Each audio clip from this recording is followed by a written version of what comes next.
Hey, what's up you guys? My name is Laura and today I'm going to do the Booktube Newbie Tag. Question 1. Why did I start this channel? Honestly, YouTube is something I've sort of been around for since it kind of blew up way back in like 2007, 8-ish. I've been following different creators forever. And it was always something I really wanted to get into, but I could never really find my niche. I never knew what I could do that was better than somebody else.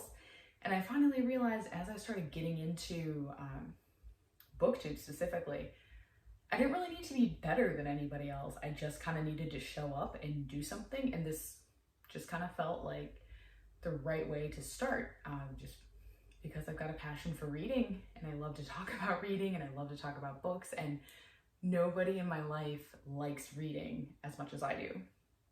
So it kind of just was a built-in community for people like me who just love to read way too much. Question 2. What are some fun, unique things you can bring to Booktube? Well, as you can see, I've prepped very hard for this video. Honestly, that's still something I'm trying to figure out. Obviously no one can do me quite as well as me, but y'all don't know who I am, so that's not a big selling point. I think in the end, I like to be funny. I like to ramble excessively, and I like to spoil books. Honestly, I would never spoil them without a spoiler tag, but having a place where I can just kind of word vomit my thoughts about an entire book from start to finish and not have to worry about ruining it for somebody, and still know that people will actually want to see it and talk about it and have that conversation with me. That's kind of probably where I'm going to go to finish a book and then just talk about it, like just have a discussion. I know that's not necessarily unique, and I don't know that at this day and age there really is anything unique. It's just a matter of finding what you do well, and as I'm new, I'm not entirely sure what that is yet, but stay tuned to figure it out. Question 3, what are you most excited about for this channel? Getting into the community, making friends with, everyone that's on here. I actually got into Booktube specifically because I was trying to find someone to talk about the Diviners with, because it's just, I love that series more than anything in the world, and I stumbled upon Chelsea Darling Reads.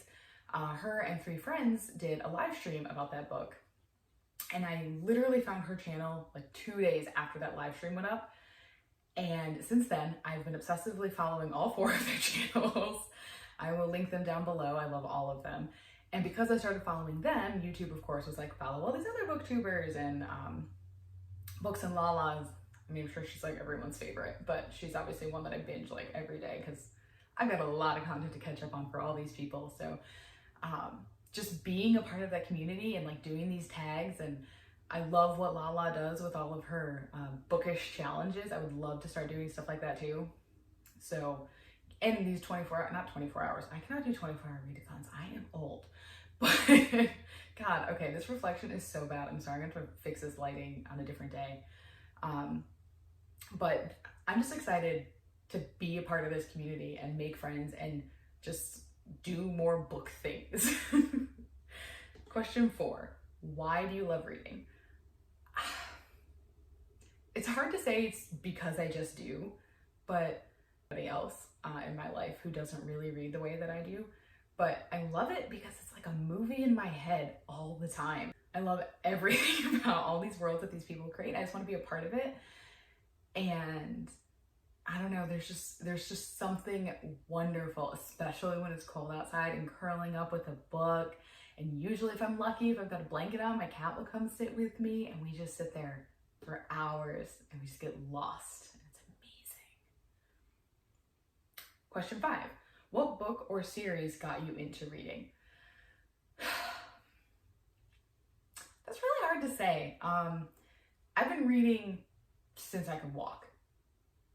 That's more or less true. I remember when I was really little, I was in preschool, and I was convinced I could read some Spot book, like Spot Goes to the Park or something.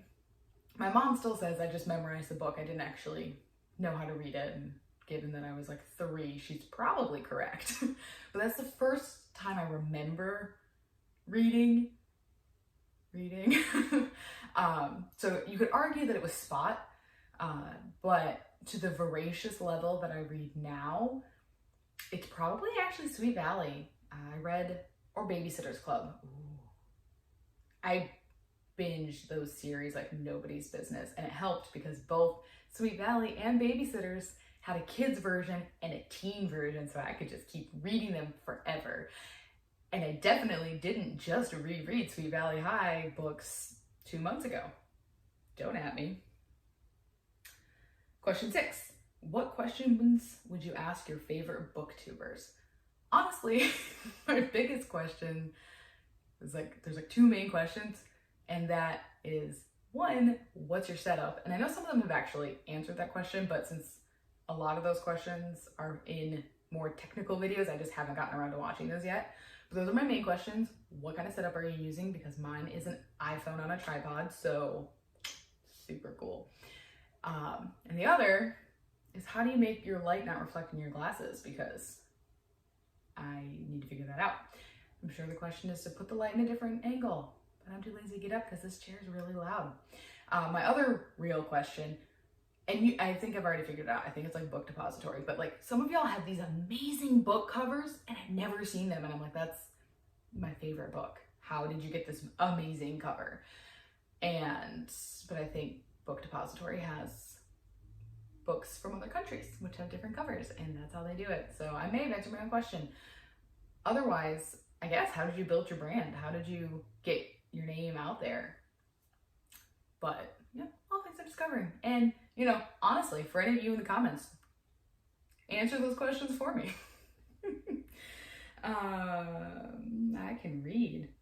Question 7. What challenges do you think starting a booktube channel will be to overcome? I think I read that weird. But the challenges, I think, are posting consistently. I have a full-time job and I have a life, so my goal is to actually kind of take 1 or 2 nights a week and film a couple videos kind of rapid fire, and then spend the rest of the week editing. And then once I get a couple, I'm actually going to postpone posting this video after I record it, so I can have kind of a couple queued up so I can create a consistent schedule. But that's going to be my thing, is creating and maintaining a consistent schedule while also maintaining interesting videos. Because obviously with BookTube, if you're focused solely on like monthly TBRs and wrap-ups, that's only 2 videos a month, so you need to kind of figure out, what are you going to be doing in the middle of the week? Is it tags? Is it challenges? So for me, it's me figuring out what that content is and then recording it and then editing it. Question 8. When did you start reading? I've already kind of answered this. As soon as my parents taught me to read, I was reading, but I think I probably was reading autonomously between 4 and 6.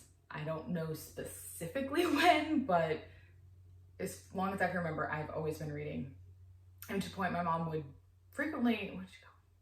Brigida or Louisa? The kid from Sound of Music who had her nose in a book, my goodness. And like, so they all, when all the Von Trapps were called in and the one just comes in with her nose in a book, that was me. Weirdly, I didn't see that book till I was like 19. Didn't see that movie. What is wrong with me? Question 9. Where do you read? In bed, on the couch, during my commute, which is obviously audible. Don't read and drive. Sometimes I can listen to my audiobook at work. It really kind of depends on the day. And also the book. Reread, like Harry Potter and the Lunar Chronicles, I can basically listen to like music because I've read them so many times. I don't really need to focus on what I'm listening to. It's just kind of like nice. But a new book or a more in-depth book, usually contemporary, like adult contemporary, not YA, requires more of my attention, and then I can't focus on it. So driving, my bed, the couch, my comfy chair outside. That's pretty much it. I have taken baths and read in the bath, but it's not common. I've actually ruined a lot of books in the bath. Just ask my childhood best friend. Still feel bad about that. I'm a good friend. And question 10. What kind of books do you like to read? I try pretty much any recommendation that anyone gives me. That's getting to be slightly less true as I say it on the internet, where people can give me a ton of recommendations, just because I have found that I'm reading a lot more than I used to, so my TBR is never ending, so I'm not as reliant on suggestions as I felt that I used to be in the past. But honestly, I will try anything. I won't always like it, and I may DNF it, but I'll try it. But my favorites usually are YA dystopia. Slowly edging out of that though, just because a lot of them are starting to get a little repetitive, that I'm either figuring out the plot twist, or people are, sometimes I just kind of feel like they're like, oh, this is popular, so I can write it too, and they kind of phone it in. I don't know. So I'm kind of getting out of that phase.